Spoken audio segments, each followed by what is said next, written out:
My names are Father Emmanuel Katongole. I am a Catholic priest from Uganda, from Kampala Archdiocese. I currently teach at University of Notre Dame as Professor of Theology and International Peace Studies. It is indeed very exciting for me to be here this time to reflect on the journey that actually led to the creation of the Great Lakes Initiative as part of the work of the Center for Reconciliation. People often ask me, how did the center come to be? How did the GLI come to be? I can capture a little bit of that story. In many ways, it can be a long story, but briefly, in 2001, I was invited to be a visiting professor at Duke University in the Duke Divinity School. At that time, I had finished working on my PhD at the University of Leuven. I was teaching at Uganda Matters University in Uganda, but I was researching into issues of violence, especially in Africa. And so I started teaching courses at Duke in world Christianity and the whole question of violence. And one of the courses I was teaching was a course on the Rwanda genocide and how to explain and account for the genocide in that predominantly Christian country. So I was already engaged in courses of thinking about peace in the wake of violence. One of the students that came to my class actually was Chris Rice, who had grown up working in an inner city initiative in Mississippi with the son of John Perkins. He spent 17 years in the Antioch community and came to study at Duke. So we became friends.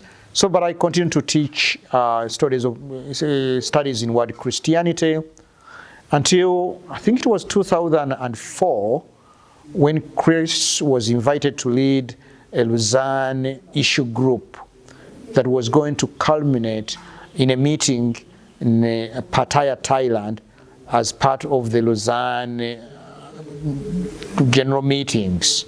And then he invited me to be part of that group. Of course, being Catholic, I wondered whether that would be a space that I would feel comfortable with, or that Chris was even making the right call. But out of friendship, Chris invited me and convinced me, so I accepted to go to Pattaya. And in Pattaya, we were working on the issue group 22 on reconciliation. Before that, we had a number of meetings, including one meeting in Rwanda, where we tried to come together with a vision of what it means to think about reconciliation from a theological point of view. So we went to Pattaya, Thailand. We led our issue group on reconciliation. We did a foot washing that was kind of an example, a demonstration of reconciliation, the washing of feet, Hutu, Tutsi, white, black, Catholic, evangelical, and washing each other's feet. And so came back to Duke, continued to teach. In the meantime, the dean of the Divinity School, Greg Jones, had been thinking about a Center for Reconciliation. So when we shared about our experience in Pattaya, in Thailand, the little book that we had come out of, kind of really giving an account of God's reconciliation as the mission of God, Greg was very, very much interested, and he invited me and Chris to work together and establish a Center for Reconciliation at Duke. Again, I was hesitant from a personal point of view because I didn't understand my work from that point of view of reconciliation. I was really more focused on how to understand the whole question of violence. But the more I thought about it, the more I saw that actually the account of violence, the endless cycles of violence in the region were at odds with this vision of God reconciling all things. So I joined Chris and we started this Center of Reconciliation at Duke Divinity School with one condition, I said, for this center, for me to be part of the center, it has to be connected with Africa. And so the dean says, well, you can do something in Africa, perhaps in the Great Lakes region, because that's where you come from.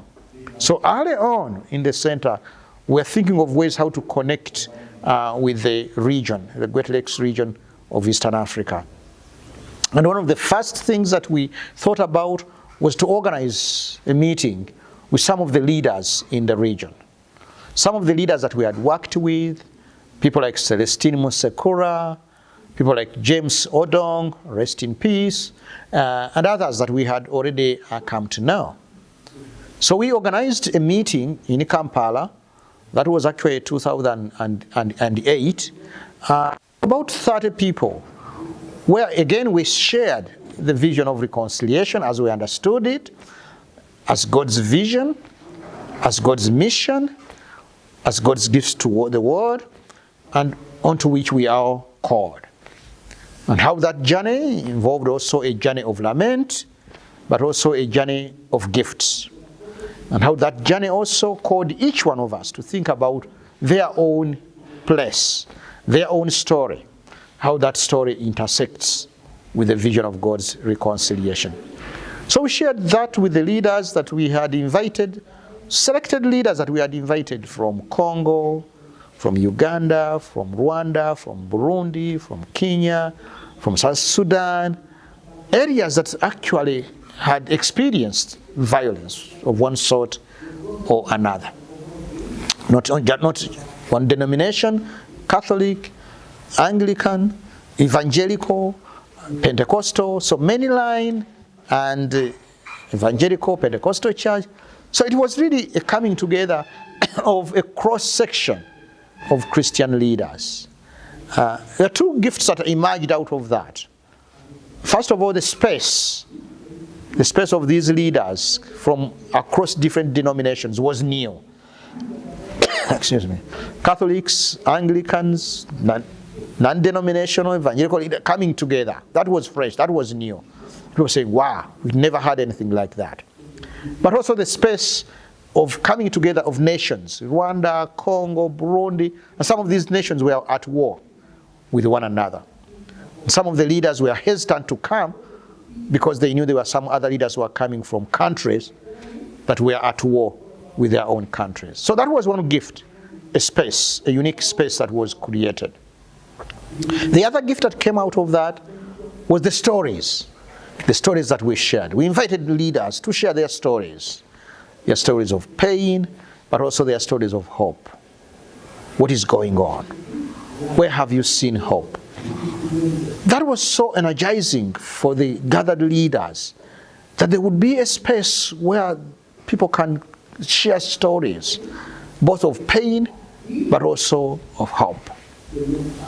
Perhaps a third gift that also emerged out of that was the Christian vision.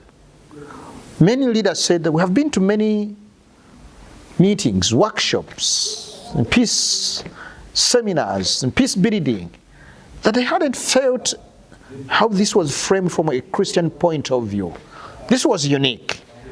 So sharing the biblical story, framing each day from a biblical perspective, the leaders loved this. And so at the end of 3 days of being together, knowing each other across divides, a Baptist sitting next to a Catholic for the first time, a Congolese to a Rwandan, said, well, we need to do this again. How can we continue? How could we create this kind of space? So for us, that was a call. Okay, we can continue. And so when we went back to Duke, we started thinking about how could we continue. But all along, we had worked with the network of organizations, people that we knew, MCC, ALAM, African Leadership and Reconciliation Ministries, the Concerned Parents, Angelina Tiam and others, World Vision International. So this became the kind of the partners that we invited to think together of how do we create an ongoing space for the sharing, the coming together, the learning from a theological point of view of what this mission of reconciliation looks like. One of the organizations actually gave a gift, a financial gift, to enable us to come together again. So we called these gatherings, because they were gatherings, that's what they were, every year. We said we are going to expand the group. The following year, from the 30 or so members, I think we invited a group of over 60 or 70 leaders. But using more or less the same kind of framework, biblical framework, sharing of stories, but also we had developed a methodology of how to move each day, using questions. The first question being, yes, reconciliation, but toward what? Which kind of points the way to the vision of God reconciling the world. The second day, what's going on? Lament, really exploring and reflecting and sharing stories of brokenness and lament from different parts of the region. Then thirdly, what does hope look like? People sharing stories, incredible stories of hope. Individual stories, community stories, stories of initiatives that can interrupt the violence. Then a question of leadership. And finally, the personal question, spirituality. What does it mean for me? Why do I go on? What are the gifts that allow me to go on?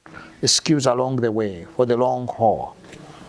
So over time, it kind of took a structure. And we continued these gatherings. I think on the third gathering, we went to Burundi. We had the gathering in Burundi. So, but this is how it started really. Of us calling 30 or so leaders, sharing what we knew about the journey of reconciliation, inviting storytelling, and then wanting to get together again, gatherings. As the gatherings kind of continued, there was a call for more structure, also for more teaching. And so we started thinking about moving from gatherings to an institute. More time also. A week-long institute that would involve, yes, the kind of structure that we had built, beginning with the framing and the biblical framework, really exploring what that concrete means, looks like, using individual and community stories, but also offering gifts for the long haul, spirituality. And so we started working on an institute, and then we moved back from Burundi back to Kampala, Gaba, where we found a beautiful space at this Catholic seminary. I think that's where the institute has been happening every year, becoming more structured. In the mornings, a kind of a common journey, common shared journey around that framework. In the afternoon, different workshops. People want to specialize and go deep in one area or the other. Some working with the young people, others working in the ministries of mediation and advocacy, others working in the issues of non-violence. That's how it started. Really, for me, the invitation to go to Duke as a professor, meeting Chris inviting me on this journey to Pattaya, Thailand, with the issue group, coming out with that small booklet, Reconciliation as a Mission of God, going back to Duke, Greg Jones inviting me and Chris to establish a center, Chris and I taking time to think about the kind of center that we are going to establish, and deciding that whatever center that we did had to do with a theological framework. Is God reconciling all things. It is God's journey. But also deciding that we have to do something in East Africa. And therefore, the Great Lakes Initiative are being formed. So in brief, that I think I can say has been the journey. It's exciting to know that the Great Lakes Initiative is still going on, and the Institute is still happening, and more new people are coming every year. It's amazing to see actually how this humble, small journey has led to establish this institute, continues in a way to be a space of learning and storytelling about God's reconciliation in the world.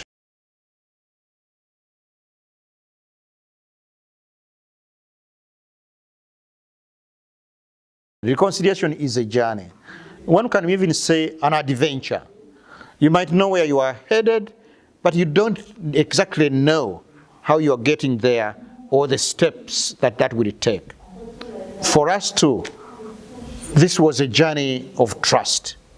We felt a strong conviction that we needed to share this vision that was emerging for us with the leaders in Eastern Africa, because we knew the region. I knew the region. I knew the violence. I knew the conflict. But also I knew there were organizations and individuals that are trying to do something. And so I started wanting to support them. And so that first gathering. And with the first gathering, a call. Let's do this again. In the meantime, it became more structured. So over time, it became more structured, led to an institute, and then the development of a curriculum of that institute around the 5 questions, around the key principles of reconciliation that has kind of taught in the shared journey, but then are worked out in the afternoon in the individual seminars. And then different seminars being taught. I was very, very excited. I don't remember exactly the year, when I invited Ken Buttigan, this theologian activist from Chicago, to work together with a leader, a woman from South Sudan, to lead a workshop on nonviolence, because I saw that it was very, very much needed. And I'm very, very happy to know that the workshop on nonviolence is still going on. If there are initiatives that we need, is initiative on nonviolence, especially in the region like we are in. We need really to encourage those skills of nonviolence at different levels, on institutional level, the level of different leaders, but also on the grassroots level, also in families, for young people, so that nonviolence becomes the way of life of every Christian. Because God's invitation into reconciliation really is an invitation into a life of nonviolence, a life of God, the way that God sees, heals, and redeems the world. He does so in a nonviolent way. This is not something that we had thought about at the beginning, but it kind of emerges along the way. And the more we become institutionalized, the more we'd like to see that built into the curriculum. And a curriculum that is not only taught at GLI, but that could also be taught in other theological and peace studies programs across the region. So that's how the idea of the curriculum, a standardized curriculum, a well-formed one, came about. And so we contributed the vision, the skeleton, if you like, of that kind of curriculum, from where they are, from what they are working on, but kind of building around that framework. So I imagine that this curriculum is going to continue to grow, but also to be revised according to the needs, with more content added in as more needs emerge, as new people come into the GLI, bringing specific needs, but also as new leaders emerge, bringing specific expertise, really adding on. I think for me this is the exciting thing about this whole thing called a journey. It's a journey of reconciliation that kind of works out its way into modalities, into forms, into institutions that we may not be even thinking about now, but that kind of continue to grow as long as we are all grounded within that overarching story of God's self-sacrificing love for the world that reconciles, that heals, and that builds up together into this new we, into this new community of God's people.